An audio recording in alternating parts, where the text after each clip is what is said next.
So the title says that I had babies back to back, and they're in the background, so don't be bothered by them.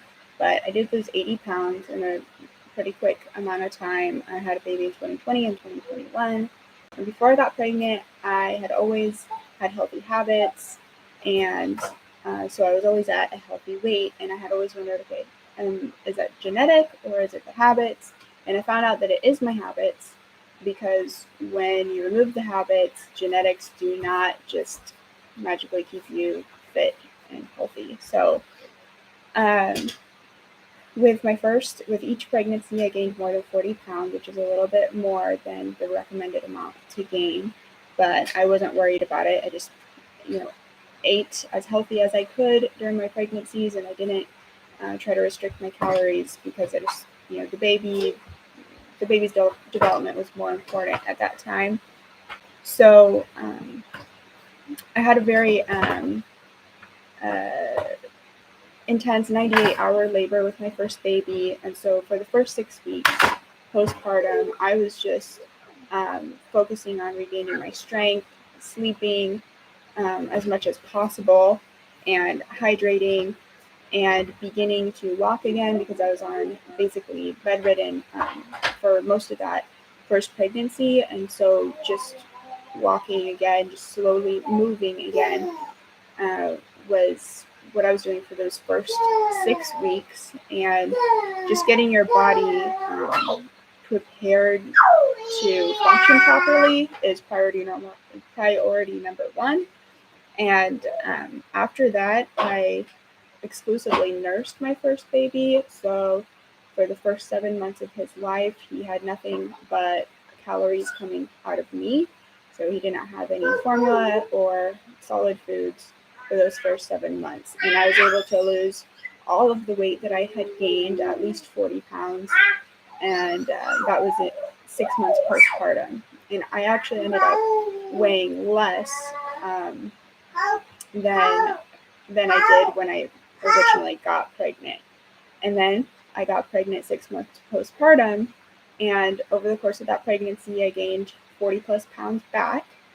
But this time, I decided that there was a lot more work to do this time because, first off, I purposely, instead of giving myself 6 months to lose the weight, I gave myself a year because losing the weight the first time involved calorie restriction, and which of course it always does. Weight loss requires calorie restriction, but I think I overdid it in my first one because I ended up with some postpartum hair loss, which a lot of people say is just hormonal. I think that it had to do with my dieting being too severe, and so this time I gave myself a year was the goal.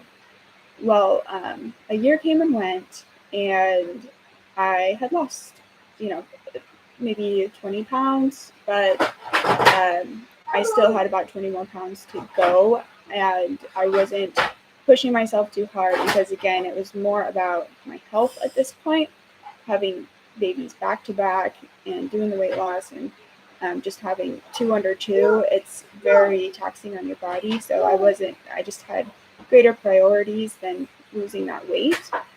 Um, but I learned something with the second time around trying to do the weight loss, which is that there's this thing called food addiction.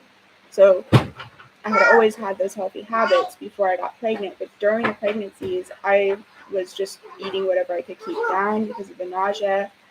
And so I was letting go of a lot of my rules, which basically get distilled down to just not eating processed foods. I don't think, I'm not sure that it's possible to be overweight unless you're eating processed foods, because you just can't get that many calories down in order to become overweight. So if you take out the packaged foods and there's not some other underlying health condition, like there's just no way that the fat cells are going to be able to be sustained.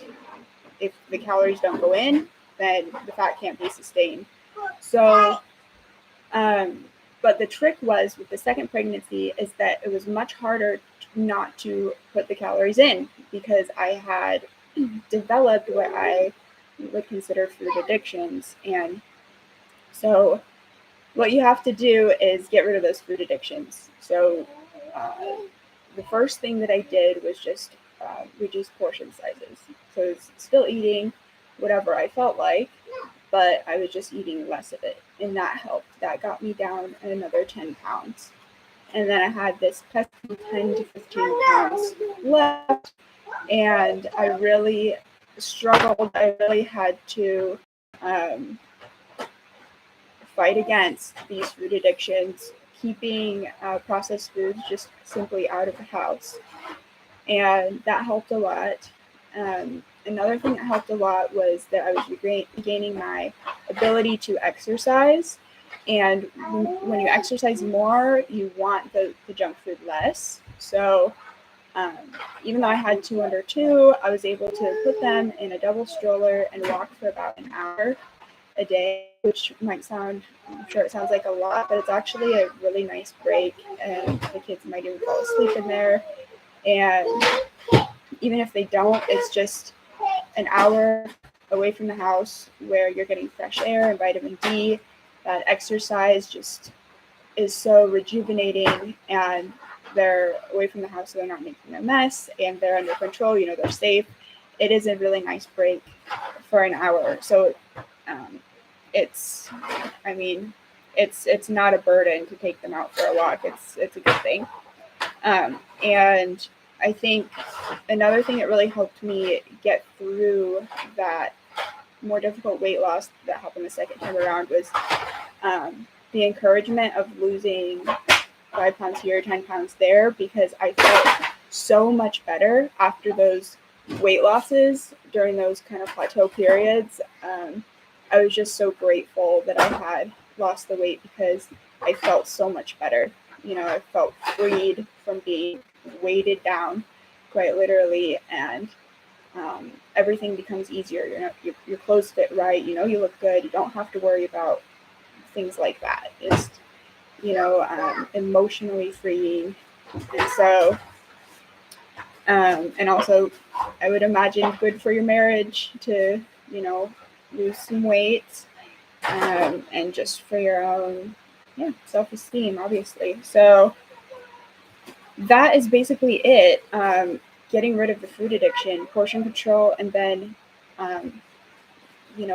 finishing it off, fight the war, and go cold turkey, stop eating processed foods, and the weight has to come off. So I hope that helps. Till next time.